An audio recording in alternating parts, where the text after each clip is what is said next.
One of the hardest things in life is balancing staying in the present with chasing something greater in the future.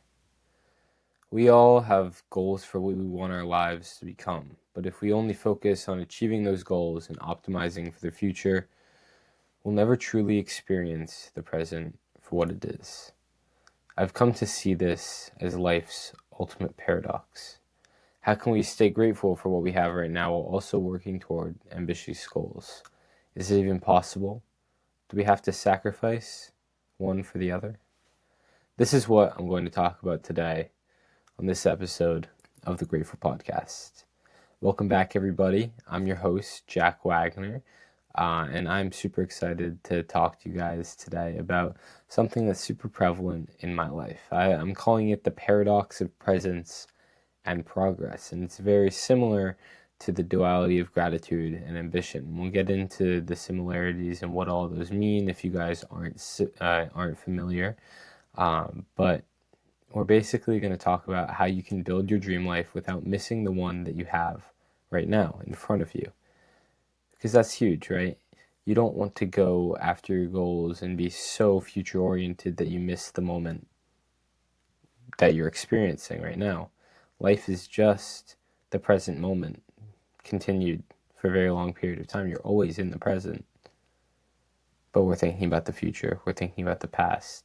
So how can we balance our future-oriented goals and optimizing for a better life in a few years down the road while also appreciating what we have right now? Again, I think this is the hardest thing as a human being, especially in modern society where we're constantly comparing ourselves to people with more. Whatever more means, more happiness, more wealth, more material success. It's hard. Every Monday, I do one of these episodes where I take about 20 minutes to give a more personal take on my newsletter for the week. But I did write a more concise version of what I'm saying right now in the newsletter, and you can subscribe right down below. It'll also let you know all the episodes I'm producing for the week, and it's a good way to just stay in touch, and I'll have some of my listeners sometimes email me back their thoughts. It's a great way to stay in touch with the audience. So if you enjoy the Grateful Podcast, I would really appreciate you going down and subscribing to that. The other thing before we jump into the rest of this episode that would make a huge difference for me is if you left a review, if you're listening, or left a comment on YouTube, or subscribe to the podcast and sent this to someone that you thought could use it. That's the best way for podcasts, or anything for that matter, to grow. The word of mouth, just people recommending it to another person, people that already have relationships. One of the coolest things about doing a podcast like this is the ripple effect, right? Even if I get 28 views on something, those people are most likely affected. And the effect that I had on them, they'll then take that and affect the people in their circles. And that'll continue over and over and over. So if you can enhance this ripple effect a little bit by pay it forward by recommending this to another person, that would be amazing. So let's get back to life's ultimate paradox of presence and progress. My life feels like a constant experiment for this exact for this exact paradox, for this exact question of if we have to sacrifice presence for ambition. And right now I'm trying, for example, right now I'm trying my best to engage in my final year of high school. I'm a senior, long awaited. Everyone always talks about their senior year of high school as being the good old days. You know, I don't want them to be the good old days. I don't want to peak in high school at all, but I'm trying to do my best to live it up. You know, I'm participating in sports, hanging out with friends, doing all the high school things one last time, going to school sanctioned events, and not trying to play the too cool for school game where I don't hang out with people. I'm trying to live it up. But at the same time, I'm laser focused on creating a life I truly want. I don't want to be trapped in anyone else's idea of success. I want to live on my own terms with full autonomy, and that requires a lot of work. A lot of work. This entire year I've been writing college applications and writing essays and applying to scholarships, while previously I was running my business, and now I'm running this podcast, and I'm also working in a climbing gym. All these things, they all have this common factor, which is I'm trying to optimize to live a life in which I can both be happy and meaningful. The ironic thing is, when I picture the life I'm working toward, I see myself at ease. I see myself doing meaningful work, but also having inner peace that can only come from slowing down and being present in the now. Do you see the paradox? I'm working my ass off to get to a life where I don't have to work my ass off. And it's not that I won't work hard in the future or that I don't want to work hard in the future. It's just that I want to have more ease. I want to be able to ease into the day without feeling like I'm obliged to do certain things in order to guarantee success in the future. I want to feel like I can live my best right now. Like that Gandhi quote, the future depends on what we do in the present.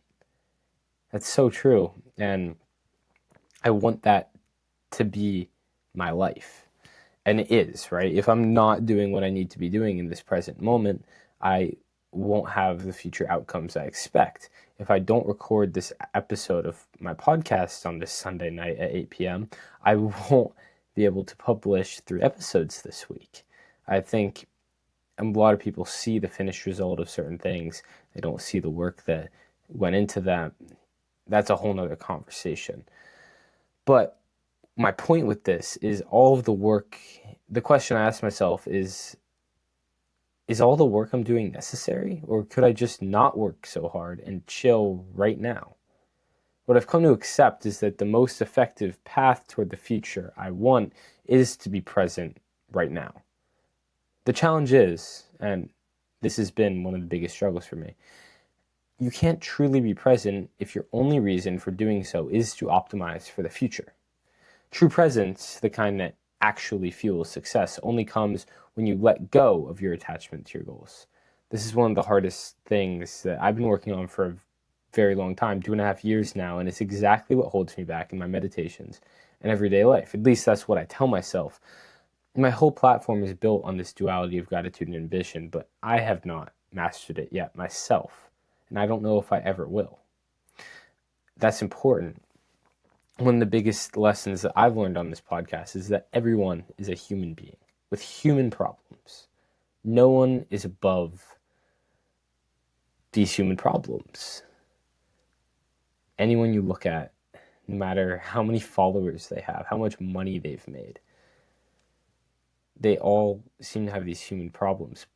Besides, and I don't know how true this is, but besides people that have really devoted their lives to presence and peace and cut out material success. And it's something I think about a lot. Do I want to go that extreme? If you want to listen to a conversation I had with an ex-monk where I talk about these things and I ask these questions, you can go check out my episode with Raghunath Kapo, and that's going to be linked in the description below. That was an amazing conversation.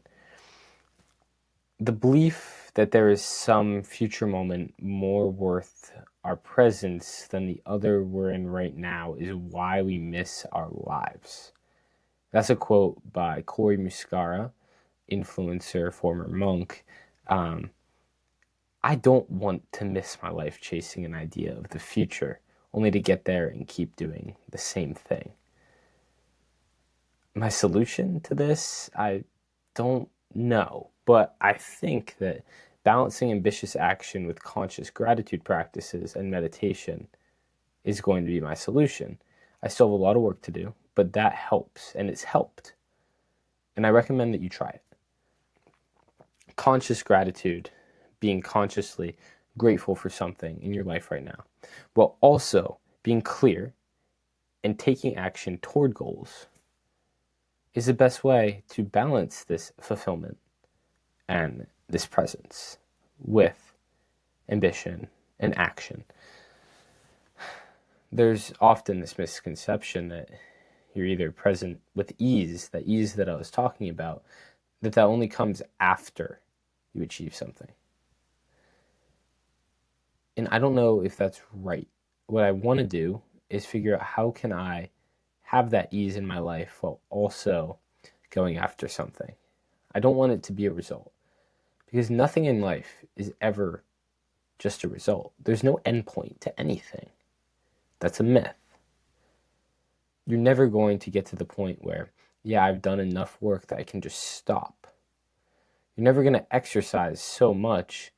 You can't exercise way too much this week and then expect to not have to exercise for the next 3 weeks after that and be healthy. No, that's not how it works.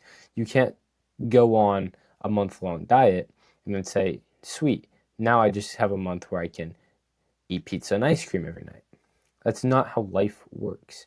And I think a lot of times we like to fantasize about if I do enough work right now, it'll be fine in the future. But when has that ever proven to be true in your life?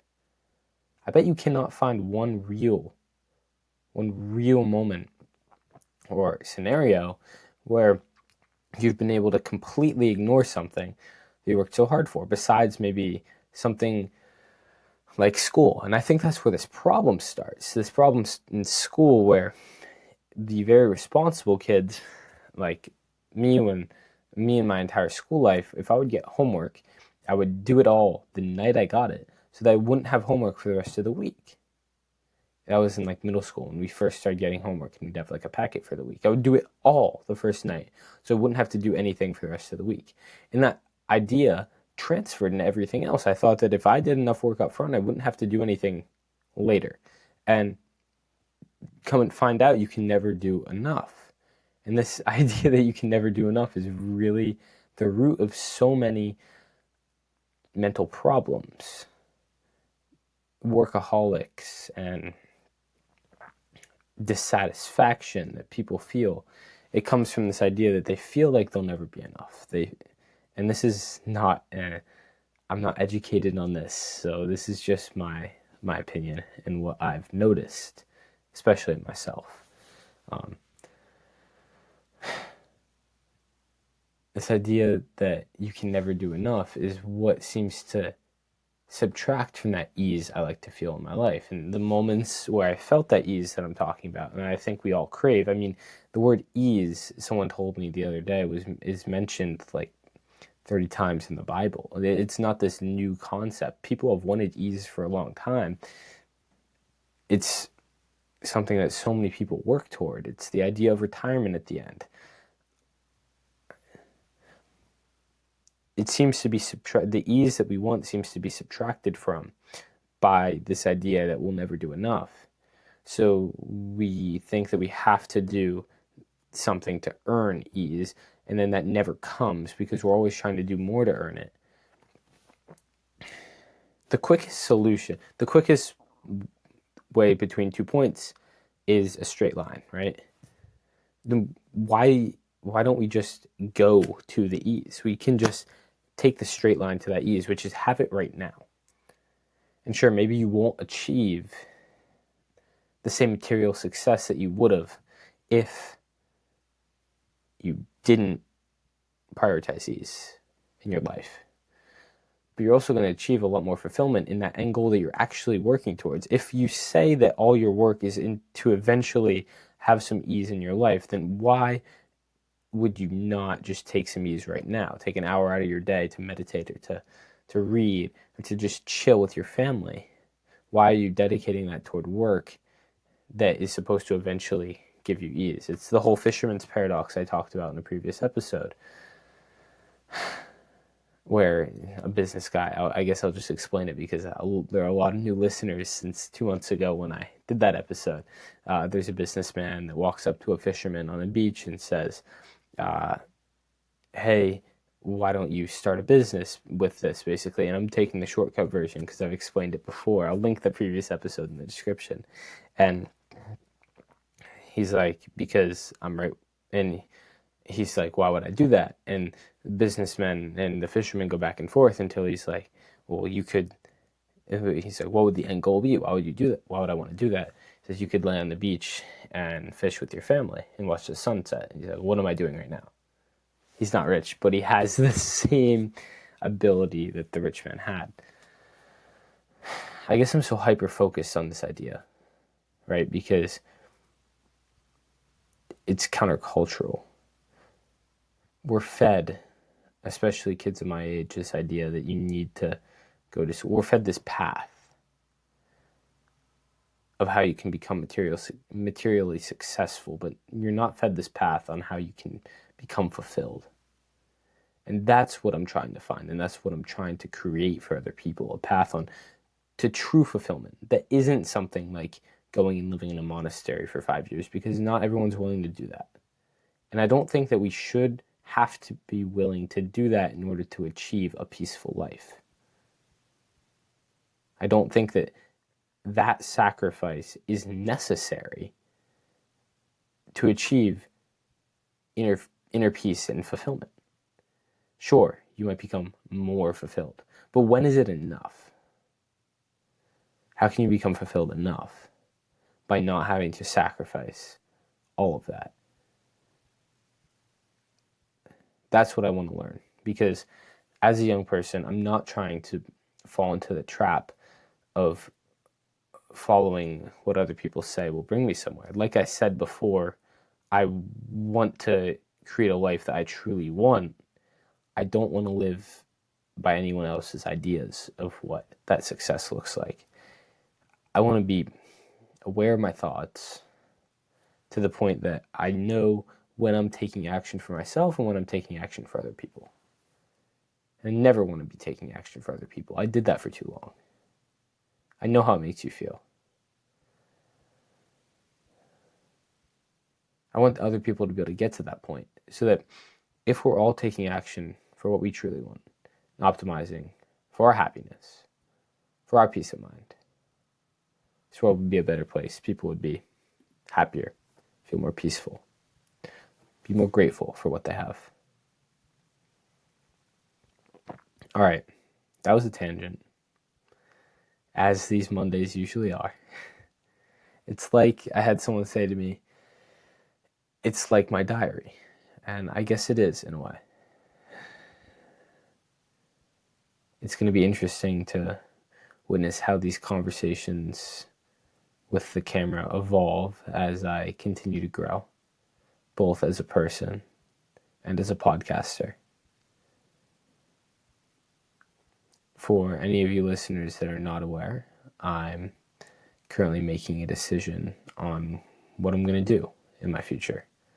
And that's why so much of these future-oriented episodes have been going on. Because I'm trying to remind myself of what I want to put value on when making decisions for my future. Trying to remind myself of what I value in decision making, so that I don't make a mistake that I regret. I don't make a decision that I regret. I truly believe that whatever you do choose in life was the right choice. I believe that the present moment is perfect in a way, because everything led up to this point to be exactly the way it is. All your great moments, they're moments where you were happy, you could smile, you could enjoy what life has to offer, and all your bad moments are moments where you could learn, and those great moments could not happen without the bad moments. And this moment could not happen without both the great and the bad, and the mediocre moments.